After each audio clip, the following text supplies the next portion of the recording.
मैं मम्मी जी को कुछ कहूँगी तो मम्मी जी उल्टा ही मुझे सुना देंगी। मम्मी जी की डांट खाने से तो अच्छा है मैं चुप ही रहूं। अरे अब कुछ बोलेगी भी, क्या बड़बड़ा रही है? वो मम्मी जी, मैं मेरी मम्मी से फोन पर बात कर रही थी। कुछ दिनों से मेरी मम्मी की तबीयत बिल्कुल ठीक नहीं है। मम्मी जी, मेरे पापा को बड़ी परेशानी हो रही है। मम्मी की देखभाल के साथ साथ उन्हें घर भी संभालना पड़ रहा है। मम्मी जी, अगर आप बोलो तो मैं अपने मायके चली जाऊं। 2 दिन मैं मेरी मम्मी के पास रह भी आऊंगी और उनकी देखभाल भी कर लूंगी। अच्छा बहू, तुझे तुम्हारी माँ की तो बड़ी चिंता हो गई, और जो मेरी तबीयत खराब है, मुझे तो लगता है बहू तुझे पहले से ही पता था कि तेरी माँ की तबीयत खराब है। और बहू, दूसरी बात, मैंने अपने बेटे की शादी सिर्फ इसलिए की थी कि उसकी बीवी आके इस घर को संभाले और हमारी सेवा करे, ना कि तुम जाकर अपनी माँ की सेवा करो। नहीं मम्मी जी, आज ही मम्मी ने मुझे बताया कि उनकी तबीयत इतनी ज्यादा खराब है। और मम्मी जी, इधर तो देवर जी और दीदी और पापा जी हैं, सब संभाल लेंगी मिलकर।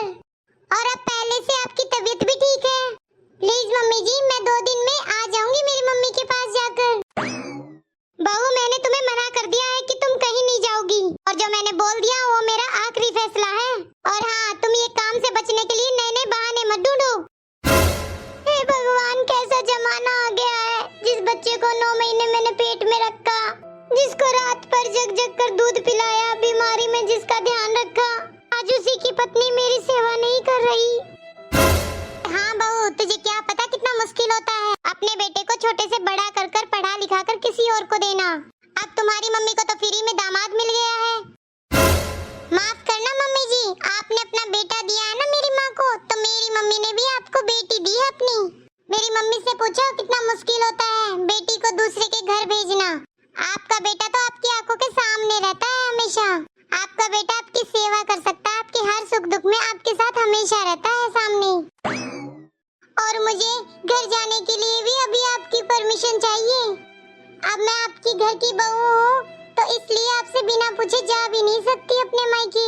मानती हूँ कि आपने अपने बेटे के लिए बहुत कुछ किया है, लेकिन मेरी मम्मी ने भी कम नहीं किया मम्मी जी। और एक बच्चे के पालने के लिए ना हर माँ तपस्या करती है, वो कभी ये नहीं देखती कि ये उसका बेटा है या बेटी है। मेरे मम्मी पापा ने भी मुझे पढ़ाया लिखाया है और अपने पैरों पे खड़ा किया है, पर आपकी बंदिशों ने मुझे जकड़ रखा है मम्मी जी। मैं आपके बेटे से प्यार करती थी और इसीलिए उनसे शादी की थी, उनका अच्छा व्यवहार देखकर। पर मम्मी जी, उस वक्त मुझे नहीं पता था कि शादी से पहले की जिंदगी अलग और शादी के बाद की जिंदगी अलग होती है प्यार में। और किसी के बारे में तभी पता चलता है जब हम उसके साथ रहते हैं। और मम्मी जी, ये मेरे मम्मी पापा के संस्कार ही हैं जो मैं अब तक इस घर में निभा रही हूँ। मैंने हमेशा अपने मम्मी पापा के संस्कारों का मान रखा है। पर मम्मी जी, आज मैं नहीं रुकूंगी, मेरी मम्मी को मेरी जरूरत है। बहू, जाते जाते मेरी भी एक बात सुन जाओ। अगर आज तुम इस घर से गई तो वापस नहीं आओगी फिर कभी इस घर में।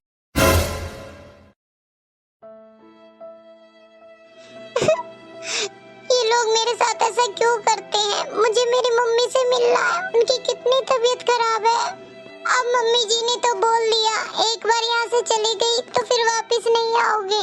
उधर मेरी मम्मी की तबीयत खराब है, मैं नहीं चाहती कि मेरी वजह से उनकी और तबीयत खराब हो। हेलो पापा, अब कैसी तबीयत है मम्मी की? हाँ बेटा, अब पहले से तबीयत में आराम है तुम्हारी माँ की। बेटा, अब चिंता करने की कोई बात नहीं है। पापा, मैं आना चाहती हूँ मम्मी को देखने, लेकिन अरे नहीं नहीं बेटा, कोई बात नहीं, तुम आने की जरूरत नहीं है, सब ठीक है। तुम वहाँ रहकर सबका ध्यान रखो। तुम्हारे ससुराल में भी तो तुम्हारी जरूरत है ना बेटा। मैं हूँ इधर, संभाल लूंगा। तुम मेरी और अपनी मम्मी की बिल्कुल चिंता मत करो। और हाँ, अगर तुम्हारी मम्मी की ज्यादा तबीयत खराब हुई तो मुझे लगा कि तुम्हें बुलाना है तो मैं जरूर बुला लूंगा। एक बार तुम्हारी मम्मी हॉस्पिटल से आ जाती है, मैं समधन जी से बात कर कर तुम्हें जरूर लेने आऊंगा। बेटा, तुम बिल्कुल चिंता मत करना, यहाँ मैं हूँ। ठीक है पापा, लेकिन आप जरूर बात कर लेना मम्मी जी से। ठीक है बेटा, रखता हूँ। ठीक है पापा। हे भगवान, बस मेरी मम्मी को जल्दी से ठीक कर दो। बहू अब सारा दिन फोन में ही लगी रहेगी या घर का कुछ काम भी करेगी? जल्दी सी नाश्ता बना लो, सब भूखे बैठे हैं। और बहू तुझे पता नहीं आज गणेश चतुर्थी है, गणपति जी की स्थापना करनी है आज घर पर। अब जल्दी से नाश्ता बनाकर सबको दे दो, फिर बाहर की तैयारियां देख लेना। मैंने सबको इनवाइट किया है आज। गणेश जी की जहाँ स्थापना होगी उसकी सजावट भी तुम्हें ही करनी है अभी। मम्मी जी आप बिल्कुल चिंता मत करो, मैं सारी तैयारियां कर लूंगी टाइम पर। हाँ बहू कर लेना, क्योंकि अब मैंने सारी जिम्मेदारी तुम्हें दे दी है। मुझे बस अपना काम टाइम पर चाहिए, वो तुम्हारी मर्जी अब कब करती हो। अब तो मैं जल्दी से सारा काम निपटा लूंगी। मेरे पापा ने बता दिया ना कि अब मेरी मम्मी ठीक है, तो मेरा काम में और भी मन लगेगा। सासू माँ का क्या है, कभी तो बदलेगी।